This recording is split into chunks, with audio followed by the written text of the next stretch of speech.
वक्त आप आराम से बैठकर इस वीडियो को देख रही हैं, मगर मैं आपको कहूँ, आज जिस जगह पर आप अभी बैठे हो वो जमीन आज से करोड़ों साल पहले 8,500 डिग्री के तापमान से उबल रही थी, या जिस जगह पर आप बैठे हैं वो जगह लाखों सालों तक बर्फ से ढकी हुई थी। ये दोनों बातें सच हैं। इस 15 मिनट की वीडियो के अंदर आप पृथ्वी के 450 करोड़ साल के सफर को देखने वाले हैं। जिस जगह आज हमारा सौरमंडल है, वहाँ विभिन्न प्रकार की गैस और धूल के बादल हुआ करते थे। वैज्ञानिकों के मुताबिक इन धूल के बादलों से दूर एक तारा हुआ करता था। वक्त के साथ साथ उस तारे की ऊर्जा कम होने लगी, जिसके कारण उसके अंदर एक विशाल विस्फोट हुआ। विस्फोट की वजह से अंतरिक्ष की ये धूल एक दूसरे से दबने लगी।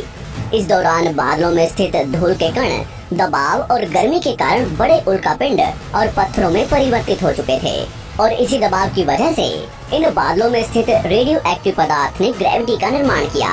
इस ग्रेविटी के कारण बीच में हाइड्रोजन और हीलियम इकट्ठा होने लगे। बीच के इस भयंकर दबाव के कारण एक विशाल विस्फोट हुआ, और इसी विस्फोट के कारण हमारे सूरज का जन्म हुआ। अंतरिक्ष में फैले एस्ट्रॉयड यानी क्षुद्र ग्रहों में भारी वजन की वजह से सूरज के करीब आकर सूरज की परिक्रमा करने लगे।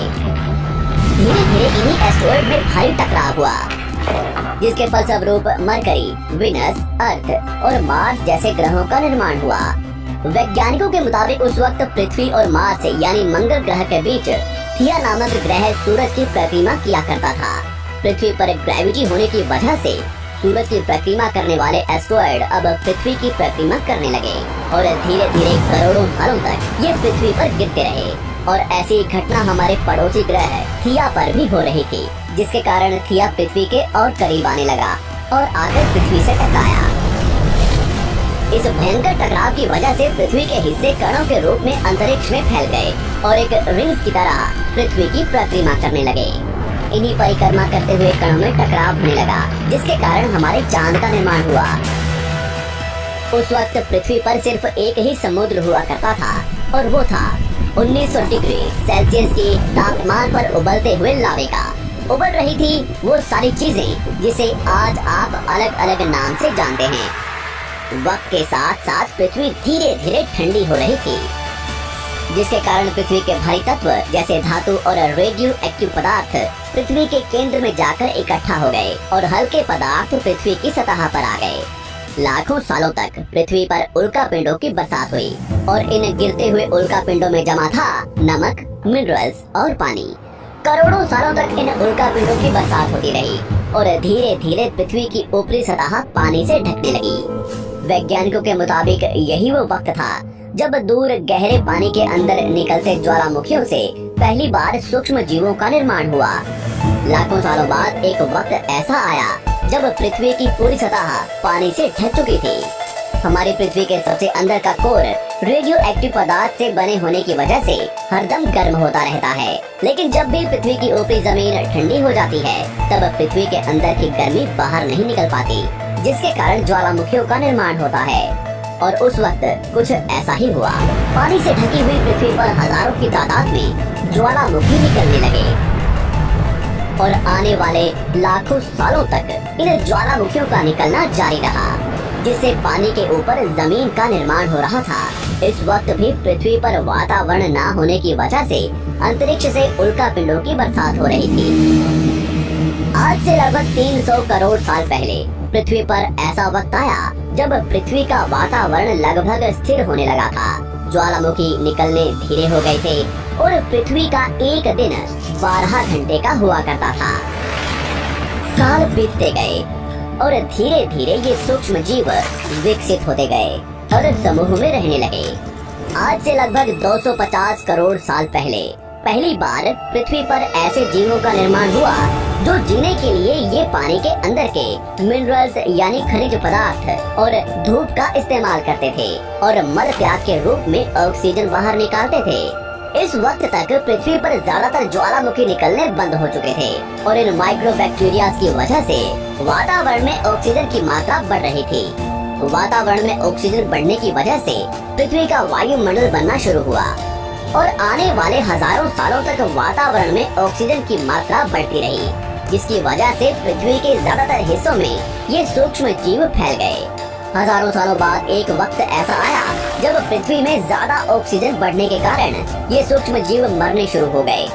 उस वक्त तक पृथ्वी का वातावरण ठंडा होने के साथ साथ ऑक्सीजन से भी भर चुका था, जिसके कारण जमीन और वातावरण में स्थित आयरन यानी लोहे के मिनरल्स पानी में स्थित ऑक्सीजन से रिएक्ट होने लगे और एक वक्त ऐसा आया जब पृथ्वी की जमीन आज के मार्स के जैसे लाल हो चुकी थी। वक्त बीतने के साथ साथ धरती की टेक्टोनिक प्लेट्स में दरार होने लगी, जिसके कारण पृथ्वी के अंदर का लावा जमीन की तरह कई लाखों सालों तक खुला उबलता रहा और यही वो कारण था जिसके कारण पृथ्वी के वातावरण में कार्बन डाइऑक्साइड की मात्रा बहुत बढ़ गई और पृथ्वी पर एसिड की वर्षा शुरू हो गई। एसिड रेन की वजह से पृथ्वी का तापमान घटने लगा और तापमान इतना घटा कि पृथ्वी के ऊपर स्थित पानी बर्फ में परिवर्तित होने लगा। पृथ्वी पर पहली बार भयंकर आइस एज आया।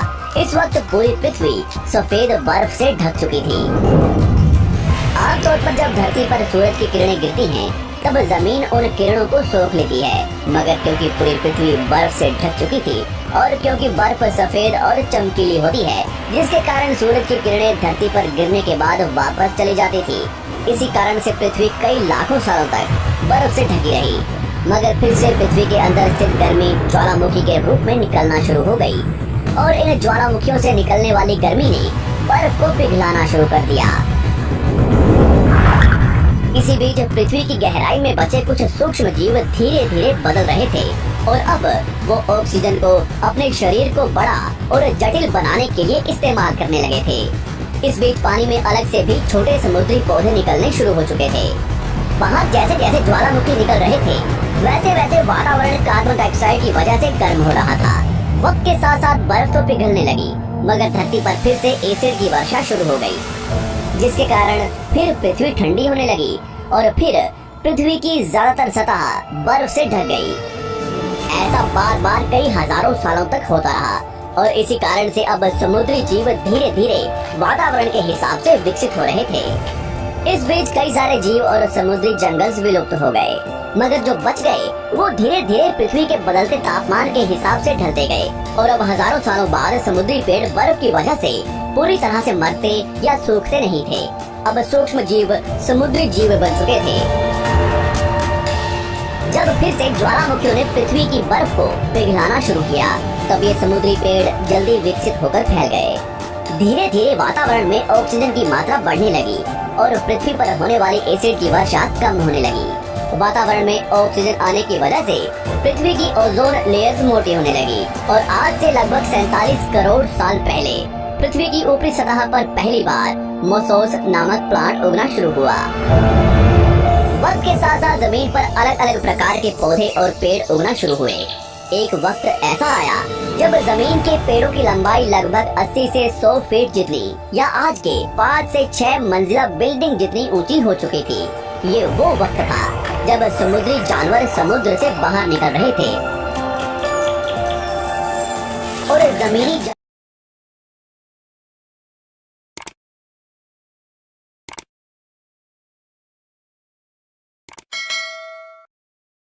जानवरों में परिवर्तित हो रहे थे। धरती की ज्यादातर जमीन एक जगह इकट्ठी हो चुकी थी, जिसे आज हम पैंजिया महाद्वीप के नाम से जानते हैं। पृथ्वी का वातावरण और तापमान लगभग स्थिर हो चुका था और अब करीब 21 से 23 घंटे का दिन हुआ करता था। अब समुद्री जीव पानी से बाहर रहने लगे थे और वातावरण के हिसाब से उनके शरीर का रंग रूप बदल रहा था। धीरे धीरे ये जमीनी जानवर डायनासोर्स में परिवर्तित हो गए। जिन डायनासोर्स ने पेड़ पौधे खाने शुरू कर दिए, उनका शरीर लंबा और विशाल रूप से विकसित होने लगा। कुछ डायनासोर्स शिकार किया करते थे, जिसके कारण वे छोटे और तेज होते चले गए।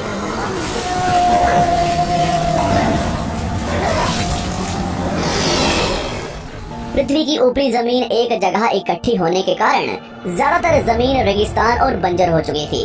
ज्यादातर जंगल समुद्र के करीब हुआ करते थे, जिसमें डायनासोर्स रहा करते थे। आज से लगभग 20 करोड़ साल पहले पैंजिया महाद्वीप टूटना शुरू हो गया। पैंजिया के विभाजित होने की वजह से पृथ्वी की ज्यादातर ऊपरी जमीन पानी के संपर्क में आने लगी, जिसके फलस्वरूप पृथ्वी पर हरियाली बढ़ती गई। जिस वजह से डायनासोर और ज्यादा विभिन्न और विशाल होते चले गए।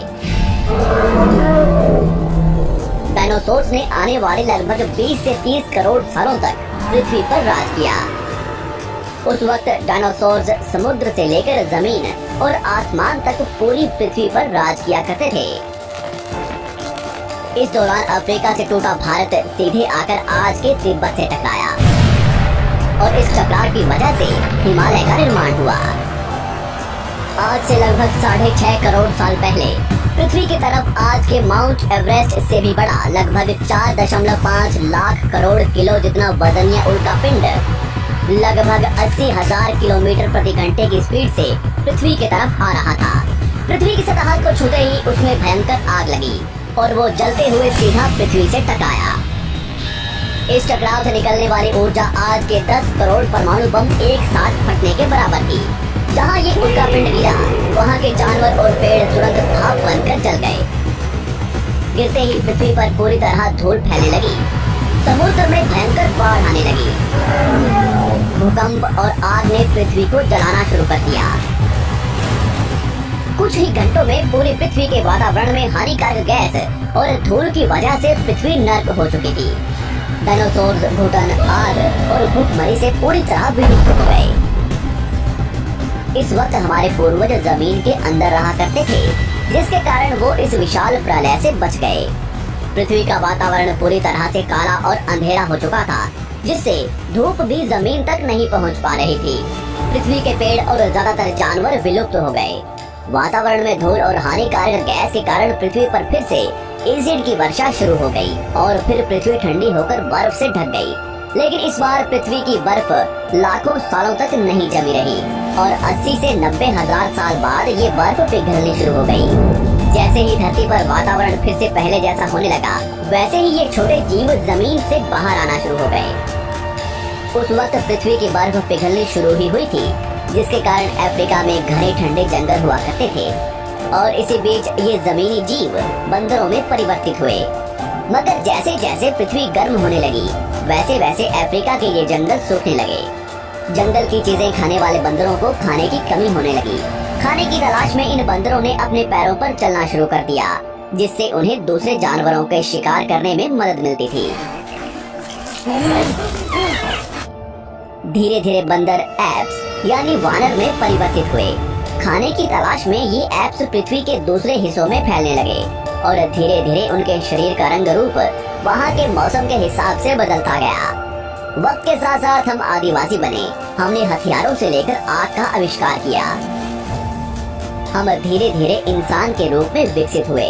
हमने धर्म से लेकर परिवार, भाषा और संस्कृति का निर्माण किया और वक्त के साथ साथ हम विकसित होते चले गए और आज हम इस पृथ्वी की सबसे विकसित प्रजाति बन चुके हैं। पृथ्वी को आज के जैसे बनने में लगभग 450 करोड़ साल का वक्त लगा है और हमें एक छोटे जमीन में रहने वाले जानवर से इंसान बनने में कई लाखों सालों का। मगर हमने इन 100 सालों में जितना पृथ्वी को गंदा और तबाह किया है, उतना आज तक किसी भी प्रजाति ने नहीं किया होगा। हम फिर से धरती को गर्म कर रहे हैं और कार्बन डाइऑक्साइड की मात्रा बढ़ा रहे हैं। वैज्ञानिकों का मानना है कि पृथ्वी पर फिर से विशाल परिवर्तन होने वाला है। भविष्य में पृथ्वी कैसी होगी, जानेंगे हमारी अगली वीडियो में।